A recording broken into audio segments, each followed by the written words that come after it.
Hi, and we're continuing the summit with Denis. Denis, welcome. Lovely to see you again. Always good to see you, Jason. I need more red shirts. I actually literally had these made last week in Singapore. New red shirts, tailor-made.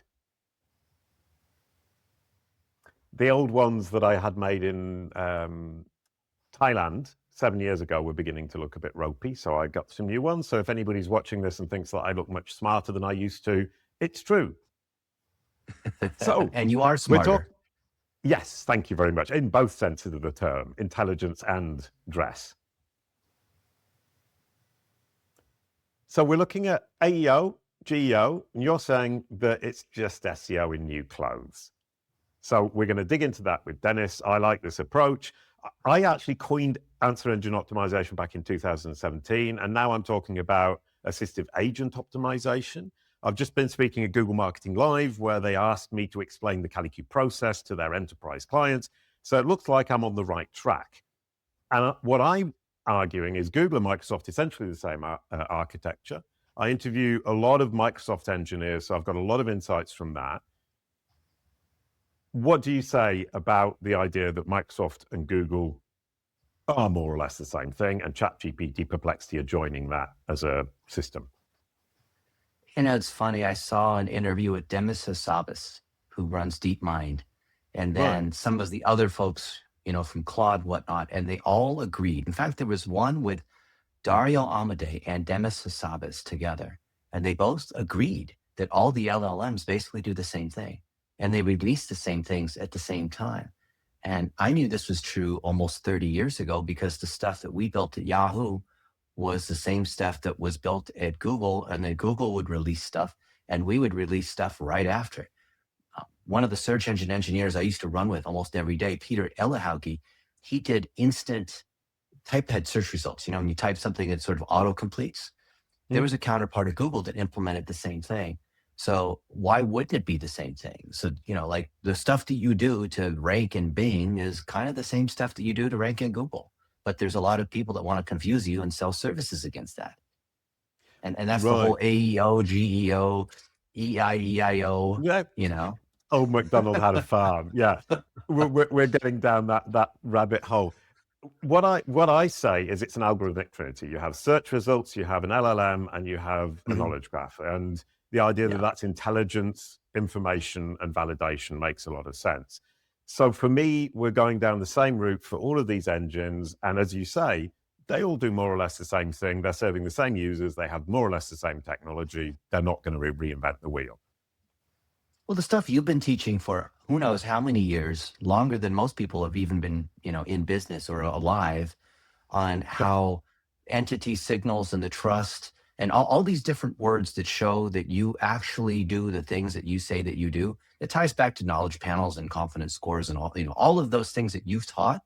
That foundation is always going to be the same. There's just other layers stacked on top, like, you know, organizing the information in another way, right? There's just more layers on top, but the underlying foundation, I don't need to tell this to you. You're the guy who teaches the topic.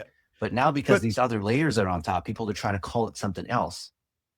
Yeah, no, I'm with you on this, and it's actually one holistic approach that we need to take, which is, in my world, assistive agent optimization, because we're now optimizing for agents, assistants, and search. Yeah. But I've seen that at Blitzmetrics, you've got a brilliant system for entity management. Well, we just want to, we're doing something very similar to what you're doing, because we're gathering all the real signals. We're not generating stuff. We're not like creating, spinning up blog posts with all kinds of nonsense.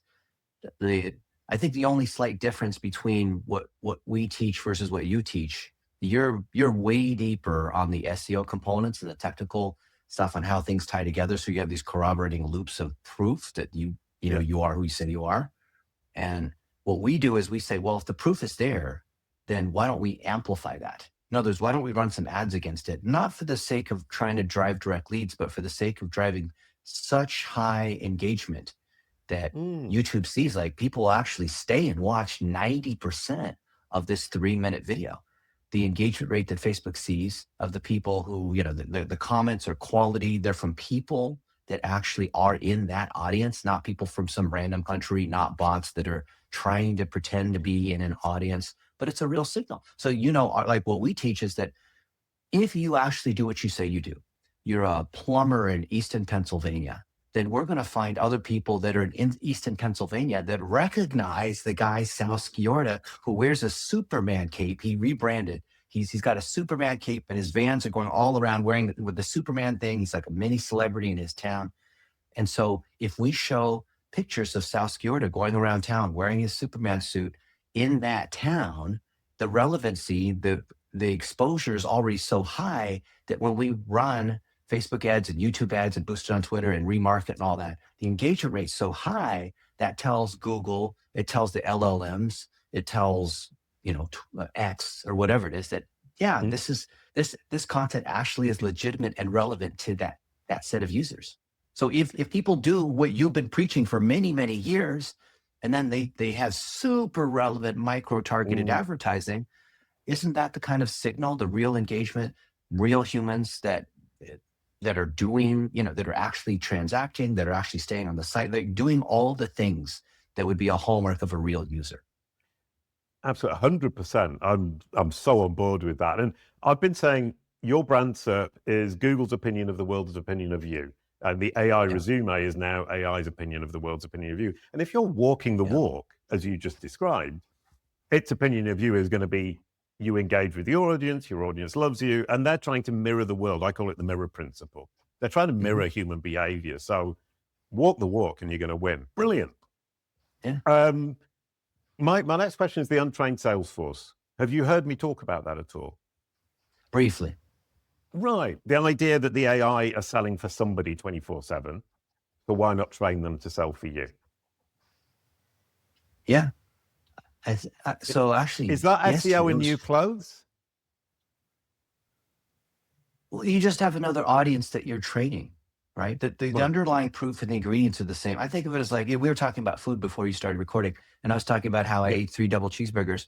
Well, you can take that same pound of meat and you could turn it into cheeseburgers. You could turn it into a grilled steak. You could turn it into like a beef stew. Like there's many different ways that you might prepare the same raw ingredients. So now that there are assistive agents that are shopping on our behalf, that are recommending our behalf, like it's like I have an executive secretary and you have an executive secretary, and they talk to each other.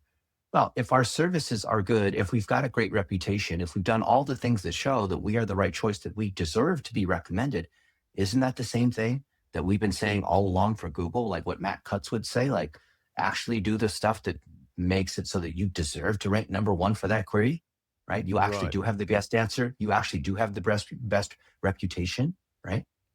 How's that any different, whether you're trying to please that user or the assistant's user or the user's assistant, right? Yeah. Yeah, and the assistant is the lens between you and the client on the other side, or the potential client. Yeah. The last 15 years, I've been using this service called Fancy Hands, which is an assistant service where they book things for you. They call and sing happy birthday. It's for people that need kind of an executive secretary to do all these different things. And just like you could have a VA that's a personal assistant or whatnot. Well, I've been doing the same kind of thing where I deputize someone to go do something on my behalf.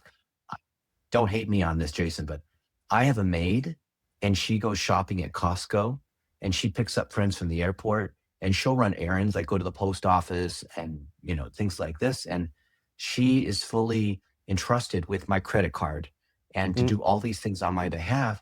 Does that mean that Costco or the post office or the restaurants where she's picking up food have to somehow adjust? Maybe a little bit, but if they deliver great service, she's going to make, she's acting as on my behalf, right? And I don't see there really being maybe I'm wrong, but I don't see there being a significant difference between asking Claude or Grok or whatever to do something on my behalf versus a well-trained human. Right. No, and they are working on our behalf. And I spend my life, and I know you're in the same kind of rabbit hole of speaking to my AI assistant. I spend too much time talking to Claude. Yeah. I literally spent, if you look at my WhisperFlow, I think I've got 120,000 words spoken in the last 2.5 weeks. I was about to say that. I've just started using WhisperFlow, and now it really feels like I'm talking to Claude, and that's getting quite upsetting. So this is a new demand that I'm now using Claude in ways that I never had before.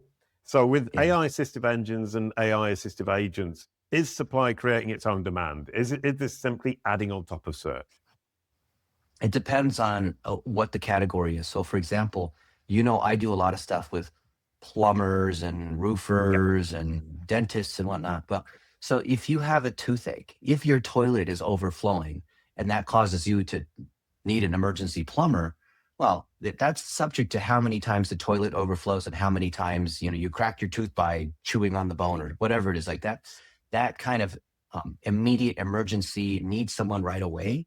You're not going to create more demand for that. But what I do see is that because it's easier to make recommendations, just like social media, sort of like, oh, I saw this thing on TikTok and I bought it. I literally, like I've been learning magic. So I watch magic videos on TikTok and I actually will buy those items, which is crazy, right? So in that case, it's generating demand because the more I consume, the more opportunity there is for me to buy stuff. For example, I was in China the last 2 weeks. And I was telling you, I've seen other people on YouTube go to the Avatar Mountains, the movie Avatar. That's actually a place in China.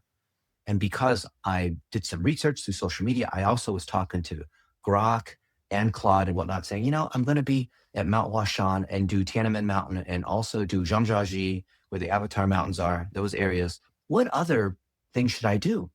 And Claude said, oh, well, if you're in Zhangjiajie, you should do the Yellow Dragon Cave too. And you should also eat at this restaurant because that area in Xi'an is known for this very spicy kind of triple meat delight dish, which is like specific to that village. Okay, I'm going to have to check that out. And it said, oh, while you're also there, there's this crazy Chinese acrobatic thing, which is like Cirque du Soleil, but in China. You need to definitely see that because it's got 40,000 reviews and blah, blah, blah. And so initially I had the intent, I wanted to hike the Avatar Mountains, which is a tourist attraction, obviously. But if it wasn't for the AI recommending stuff, I wouldn't have done the Yellow Dragon Cave. I wouldn't have done the acrobatics thing. And I wouldn't have eaten at that one restaurant.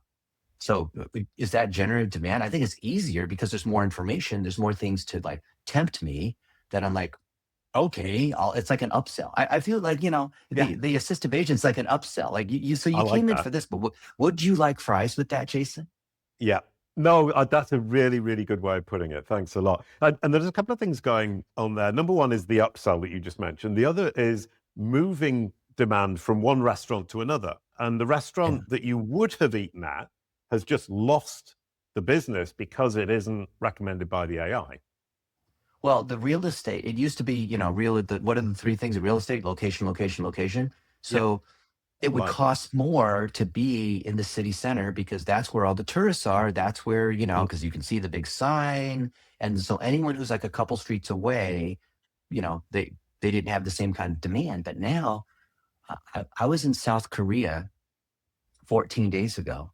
And instead of going through, I was in Seoul and doing all the the typical tourist things you're supposed to do.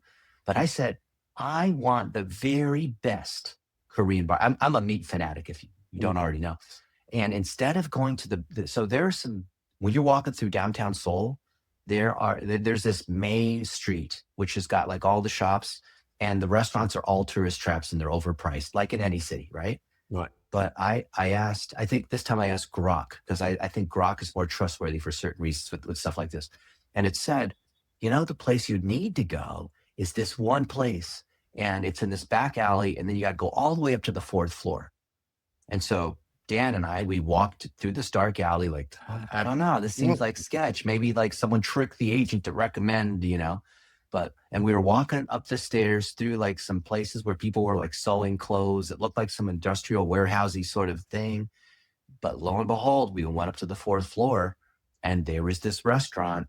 And it was amazing, but you would have never known it. You could never have seen it from the street. Like the only way you would have known is through some digital means. So I think this creates this kind of equalization. So if you actually are better, then those signals will pick up and just because you have the big storefront, just because you run the ads better, just because you're like better at marketing, just because you hired the SEO expert who's going to get you ranking #1. Mhm. No, if you actually are the best, and there are real signals. And I looked at the pictures of the food, I read the reviews, I could tell they were real, and we got to eat at this place. And it was exactly what we thought it was. It was awesome. But the night before, we went to the one that Google Maps recommended, and it was overpriced, and it was okay, but it wasn't anything like this other place. And it wasn't because I was thinking like, yeah, I have the secret place. It wasn't the whole, no, it actually was better. Right. So in some ways, because Google Maps can be gamed, as you know, right? Yes. And AI less so. For me at the moment, it seems obviously it makes mistakes, but it's harder to gain because it's new and because it's so opaque. But you talk about signals rather than content. So can we come back to that? You talk quite a lot about it, but I really like the point that, a lot of people come in and say, I'll create new content, and that's the solution. But you're saying the signals is the solution, not the content. But you can create content, but you need signals. Yeah. Well, you and I know there are a lot of SEO experts out there that will just generate lots of content. And they'll spin up these pages that have like websites with 1 million pages, and they think that they can pass the AI detecting thing or whatever. But if those pages are never seen, even if those pages are well written and can pass the lie detector, if there's no humans that are actually on it, engaging on it, as you know, with that Google DOJ lawsuit, Google revealed that these signals are actually more important than like the content on the page, right? Just like with how YouTube's algorithm works, which is a subset of that. So because we now know, because Google had to reveal in this lawsuit, that the actual user behavior signals count more than these SEO trickery, LSA, whatever, LSI kinds of things, then there's other companies like a Jumper Media, for example, where you can buy gamified traffic that will send people to open the Google Maps listing and navigate to the place, or like sending these fake-ish user signals, not real buyers, but still real humans that are, just like the woman who went around London with a wagon full of cell phones and caused a traffic jam, right? Because those are real signals, right? So I don't know that story, but yeah. So there was, someone found, I'm sure you could ask ChatGPT to tell you what it was, but someone had a red wagon of like 100 phones, and all of them, and so Google thought there was a massive traffic jam because there was this wagon with 100 phones walking down the sidewalk, and it rerouted traffic all the way around wherever she was. So she went through central London, and wherever she was just empty, right? Brilliant. Because Google relied upon the signals. I'll give you another example, just because you would appreciate this. Yeah. Most people may or may not appreciate this, but 6 months ago, I was in Rome, and I just finished a tour of the Colosseum and the Roman Forum. And I said, man, I want some pasta. I want some like real Italian pasta, right? Went to Google Maps. #1 was this restaurant with 30,000 reviews. Like how many restaurants, like, okay, Disneyland will have, that like an airport might have 30,000 reviews, but some random Italian restaurant, 30,000 reviews, really? So I'm like, we've got to check this out. And that was a Dan Liebrand, who is also an SEO expert. So I figure like, us two people who know about SEO, we're not going to be fooled. We sit down, we try the food. It was terrible. And it wasn't with real Italians. It looked like microwave food. I turned to the people at the table next to us and I said, tell me, what do you think of this food? And they're like, it's terrible. Okay, how'd you find it? And they said, well, we were over at the Vatican and we went all the way across town because this was #1 at Google. And I went around and I bothered other couples that were having their like Roman like lifetime moment, but I ruined their thing by saying, hey, can you just, sorry to be a stranger and intrude, but can you tell me, how did you find this place? And they said, well, we opened up Google Maps, looked for restaurants, and this thing was #1. And we started looking through the reviews and we saw that they were clearly not real. And then we checked back like a month later and the place got 40,000 reviews at 4.9 stars. And so the obvious answer is, well, why doesn't Google catch that? Why don't people report that? You and I know Google often doesn't do anything about that kind of stuff. But what this does show, back to your point, is Jason, it is about the signals. So Yeah. these people created fake signals, fake traffic. And then You know how the whole, disappoint have you seen how the game traffic, the incentivized traffic is working right now in Google Maps? No, tell Taking me. advantage of this. So it could be, there's like 10 of these companies, like Jumper Media is one of them. We've tried it.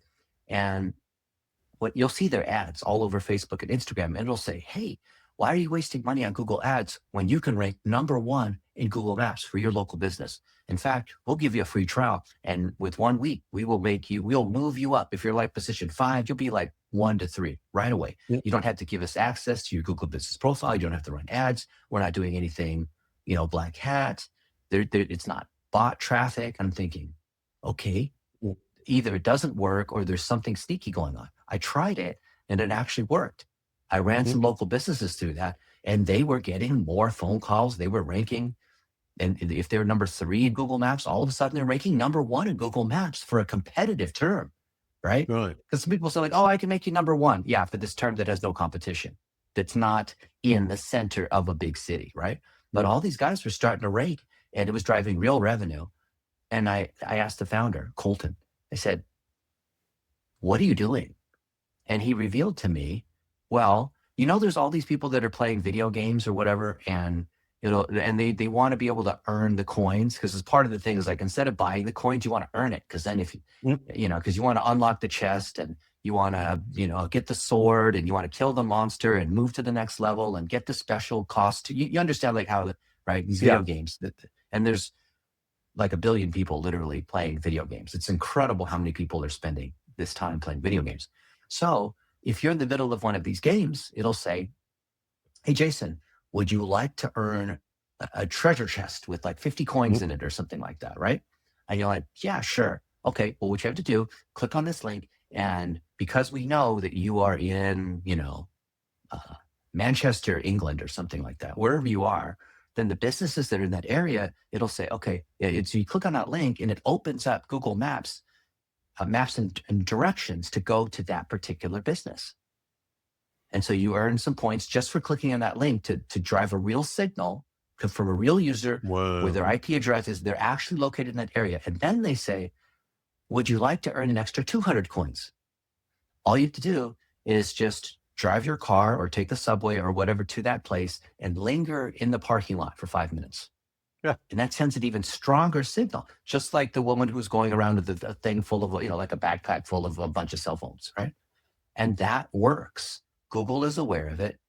They're not doing anything. And there are a lot of people that are doing local SEO where this is working. And then you see Rand Fishkin saying, well, I used to be all white hat, but now Google is like taking our traffic away with this AI overview thing. So screw them. Black hat's okay now. And I'm kind of that same opinion, even though I've been white hat for 30 years. I'm just like, well, if Google can play tricks, we can play tricks too. Yeah. And the big point there is you go through that quite long story, incredibly interesting, but signals. That's what they're all using. I can give you example after example of how Facebook or Google or TikTok or YouTube, which is sort of Google but isn't, is relying upon signal. And there's ways to kind of cheat the system by generating signal in a tricky way. Right. Yeah. So moving forwards, now that we've had 2 examples, is personalization. What's that doing? Well, when Google started doing personalized search results, what was that, like 14 years ago or so? The interface was the same, but the results were personalized to you. This is just another layer on top of that, because Google was your, forgetful grandfather who didn't remember what you talked about yesterday. But now that it's these assistive agents, I think of them as people. They're like VAs, basically. They have memory and they remember your conversations, and you could build upon that. So reputation actually carries more weight because it carries further in that conversation. And the more you like to do something, the more it can make better and better recommendations. Just like Netflix, the more Netflix you watch, the more it makes recommendations based on your behavior.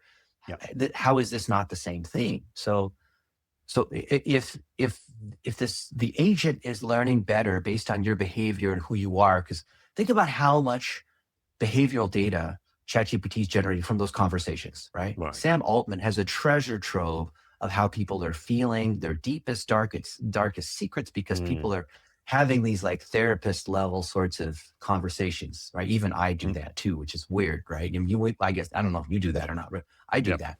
So with that extra information, that is more opportunity to serve ads and to deliver more personalized results, because where else? I mean, I know people before were using Google as like a magic 8-ball, or they were typing in, how do I kill my wife and hide the body? Or, people would joke about that, but would you not agree? The level of personal information to understand someone has significantly multiplied in the last year because of LLMs, right?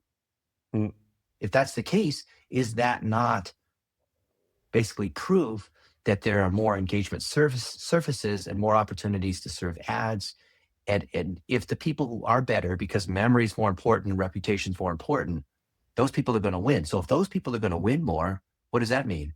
It means the people who are not so good, they're going to get hurt. That means it just has to equalize that way, right? I mean, in net, there's going to be more buying because there's hidden demand from people who get recommendations on stuff that they would otherwise, they wouldn't have known that, you know what, if you're in this place, you also might like this thing too. So there is some incremental demand, to your previous point, but I also think this is going to create a shift where the people who actually have a great reputation do even better, and then these other people get nailed. Just like with the job market, right? The best people are busier than ever, and they love AI, and then these other people can't find a job. Isn't it weird? You see this dichotomy? The same is going to be true with products, with services, with employment. The very best get pushed up, and these other people, they're going to hate AI. Brilliant. I think that's the perfect place to leave it, because that's such a good insight. Thank you so much, Denis. That was absolutely brilliant. That was perfect for me. Thank you so much. And we'll see you in the next session, everybody else. Amazing, Jason.